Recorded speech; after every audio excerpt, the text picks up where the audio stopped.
Salam, izin memperkenalkan diri, nama saya Deo Prima Lisiono dari kelas TK 4805 dengan NIM 10.124.00015. Dalam kesempatan kali ini, saya akan membuat tutorial cara pembuatan akun pada Tinkercad. Pertama kita masuk ke websitenya, lalu klik tombol sign up. Kali ini saya akan membuat akun menggunakan email. Pertama register, tanggal lahir,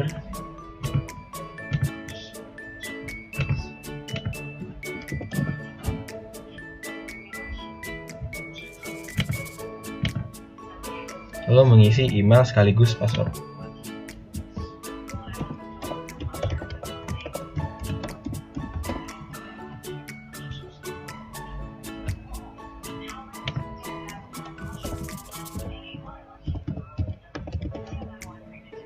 Agree, lalu kita bisa langsung membuat akun.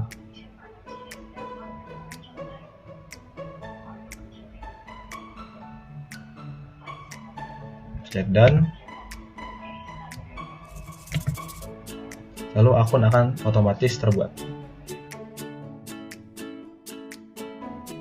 Setelah selesai membuat akun, mari kita mencoba mengganti username atau interface. Pertama-tama kita akan ke setting, lalu langsung mengganti screen name menjadi formatnya name, lalu nama panjang kita.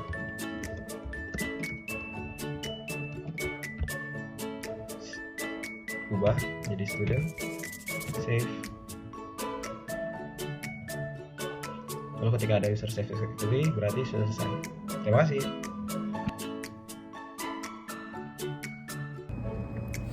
Oke, selanjutnya setelah kalian screen name, kita langsung aja karena untuk menghemat waktu ya. Setelah kalian melakukan screen name, kalian bisa memilih untuk membuat project atau create project di sebelah kanan pojok ini. Kalian create dan ada 3 opsi, ada 3D design, circuit, dan code blocks. Misalnya saya mau buat circuitnya atau rangkaian listrik, kalian tekan aja. Dan tunggu sebentar, dan masuk ke tampilan utamanya. Di sini ada, di tengah-tengah ini adalah workspace untuk kalian drag and drop komponen yang kalian pilih. Dan di sebelah kanan ini ada komponen-komponen yang bisa kalian drag and drop ke workspace-nya. Misalnya saya mau naruh Arduino, kalian bisa drag dan drop di sini. Oke, itu singkatnya kayak gitu. Dan selanjutnya ini bisa kalian pilih di bagian sebelah kiri pojok atas ini. Ini ada bagian copy and paste. Kalau kalian nggak mau ribet-ribet lagi ke komponen sebelah kanan ini, terus ada menu undo dan rando. Dan di sini ada untuk mengganti apa sih namanya, warna kabelnya. Di kalau misalnya kalian pilih warna merah, ya kalau kalian mau pilih warna yellow atau kuning ya bisa juga. Nah, kira-kira seperti itu. Dan kalau kalian mau nge-save, kalian tinggal ada back, dan di bagian sini ini menu utamanya atau menu project kalian akan ditampilkan seperti itu singkatnya. Oke, terima kasih. Di sini saya akan menjelaskan apa saja fitur-fitur yang ada di Tinkercad. Jadi di sini ada fitur Start Simulating, ada fitur Editing Component, ada fitur Wiring Component, ada fitur Adding Component. Jadi kita mulai dengan fitur Start Simulating. Kalian tinggal klik Start Simulating aja. Terus kalian tinggal mulai saja tutorialnya, start. Dan di sini bisa kalian lihat, kalian sudah ada desainnya ya.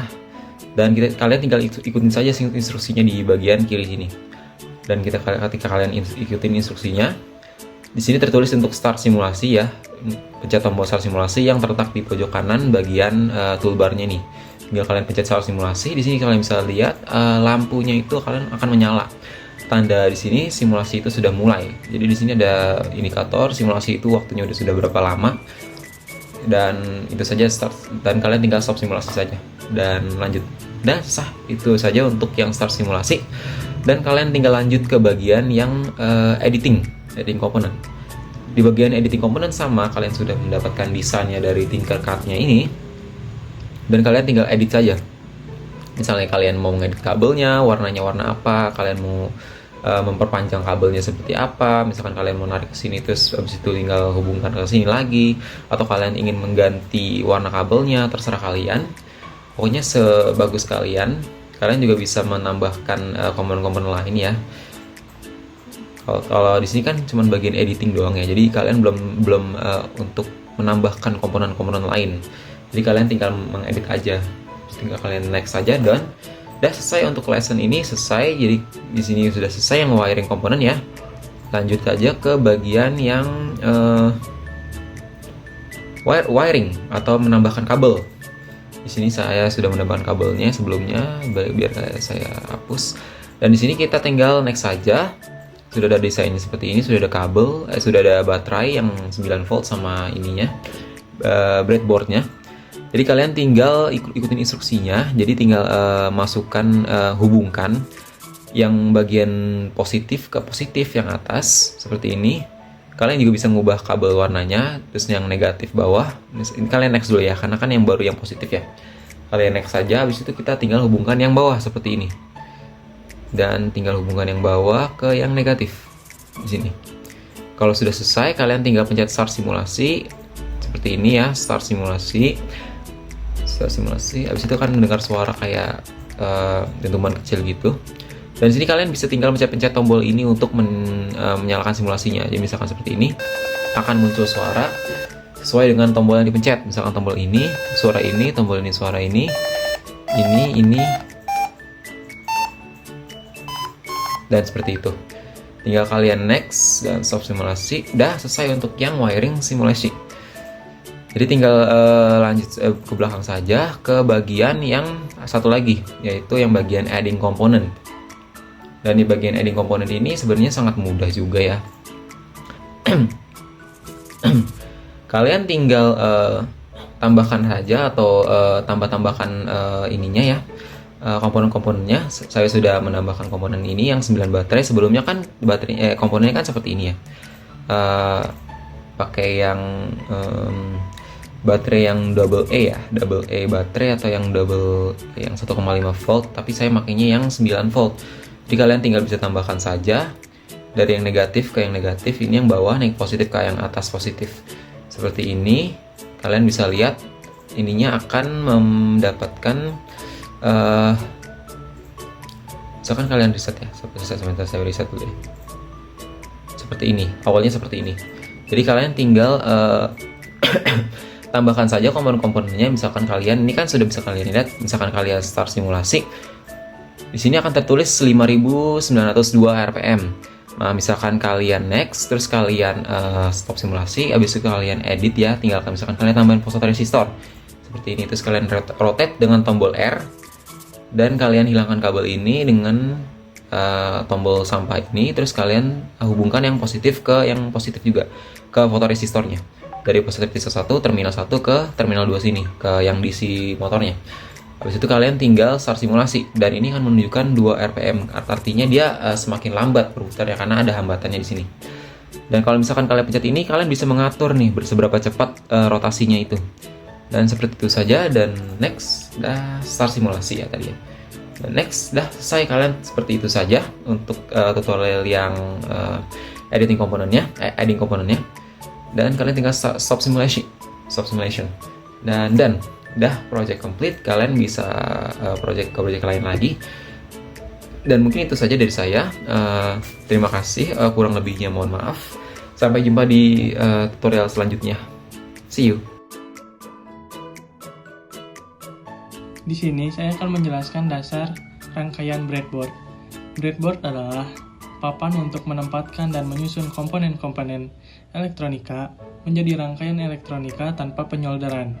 Hubungan antar komponen yang satu dan komponen yang lainnya pada breadboard dilakukan melalui kawat atau kabel yang ada di dalamnya.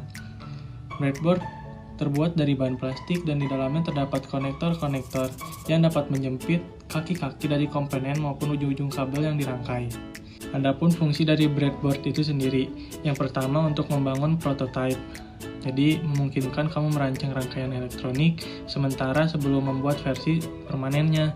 Yang kedua, untuk eksperimen dan pengujian, sangat berguna untuk menguji desain rangkaian sebelum diproduksi atau disolder. Yang ketiga, membangun komponen elektronik. Jadi, komponen elektronik seperti resistor, transistor, IC, dan kabel jumper bisa dengan mudah dihubungkan melalui lubang-lubang konektor di breadboard. Yang keempat, untuk meningkatkan efisiensi. Jadi, mempercepat proses pengembangan karena tidak memerlukan soldering atau peralatan tambahan lainnya, dan itu bisa menghemat seperti tidak berantakan, kabelnya jadi tidak berantakan. Jadi di sini saya sudah membuat dua rangkaian breadboard menggunakan ukuran yang kecil. Pada bagian dua baris atas sering digunakan untuk jalur daya, sedangkan pada baris yang tengah ini sebagai tempat untuk menyimpan komponen-komponen. Ini contoh rangkaian yang menggunakan LED biasa. Untuk rangkaian ini kita mendapatkan daya dari baterai. Ada arus positif dan negatif, lalu disalurkan menggunakan kabel. Oh iya, di sini juga terdapat sekat pada bagian komponen. Jadi jika kita ingin menyambungkan keduanya, harus menggunakan kabel atau jumper agar lampu bisa menyala. Lalu di sini juga ada rangkaian yang RGB. Konsepnya sama seperti sebelumnya, namun di sini ada komponen tambahan yaitu push button yang berfungsi untuk menyalakan LED RGB. Jadi jika kita menekan yang bagian kiri, maka warnanya akan hijau. Jika kita menekan yang tengah, maka warnanya biru. Dan jika kita menekan yang kanan, akan berwarna merah. Warna tersebut sudah dirangkai sesuai jalur kabel yang dilewatinya.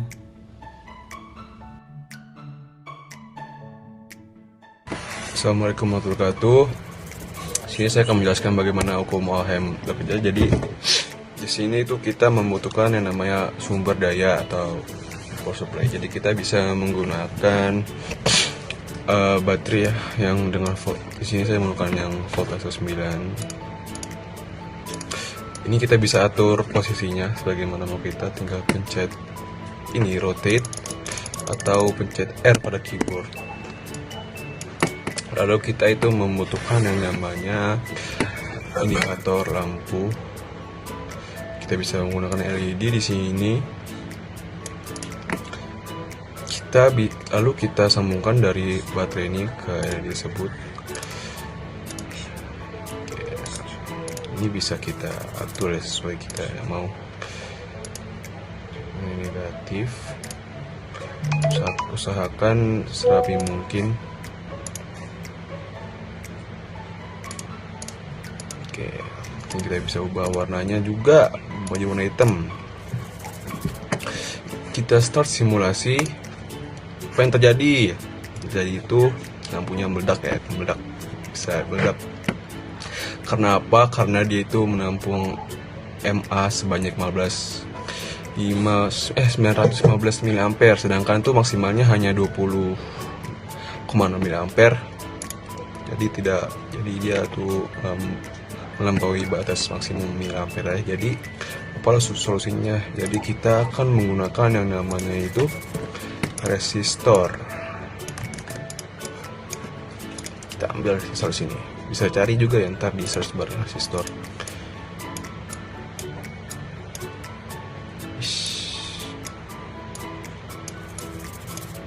Aduh. Kita sambungkan. Kita start simulasi lagi. Nah, di sini LED-nya sudah menyala dengan normal, gak meledak. Karena apa? Karena dia tuh MA nya itu di bawah batas maksimum, jadi 20 ya. Karena apa? Karena itu tadi dari resistor. Jadi fungsi resistor itu apa bang? Jadi bahasa gampangnya tuh kayak pembatas arus listrik. Jadi arus listrik yang masuk ke LED itu tidak banyak lah, kayak meredus arus listriknya, tidak over masuknya. Oke, terima kasih. Assalamualaikum warahmatullahi wabarakatuh. Baik, untuk tutorial selanjutnya akan membahas mengenai rangkaian seri dan rangkaian paralel. Tapi sebelum lanjut, saya akan memberikan sebuah ilustrasi kepada teman-teman agar lebih paham, agar lebih bisa membedakan antara rangkaian seri dengan rangkaian paralel. Baik, untuk ilustrasi tentang rangkaian seri itu diibaratkan keran di rumah kita, keran-keran di rumah kita, entah itu di kamar mandi, entah itu di wastafel atau di tempat-tempat lain lah di rumah kita. Keran-keran tersebut, keran air tersebut itu terhubung dari sumber karena adanya pipa yang menghubungkannya, yang mengalirkan air dari sumber ke keran.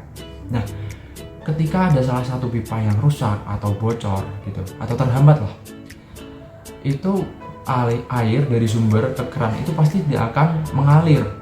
Jadi keran itu pasti akan mati, tidak bisa mengeluarkan air. Berbeda halnya dengan rangkaian paralel. Itu ketika diilustrasikan seperti ini teman-teman. Ketika kita memiliki 3 buah gelas, gelas A, gelas B, gelas C. Di 3 buah gelas ini terdapat sedotannya masing-masing. Ketika kita ingin minum, ketika kita haus gitu ya, kita ingin minum di gelas A.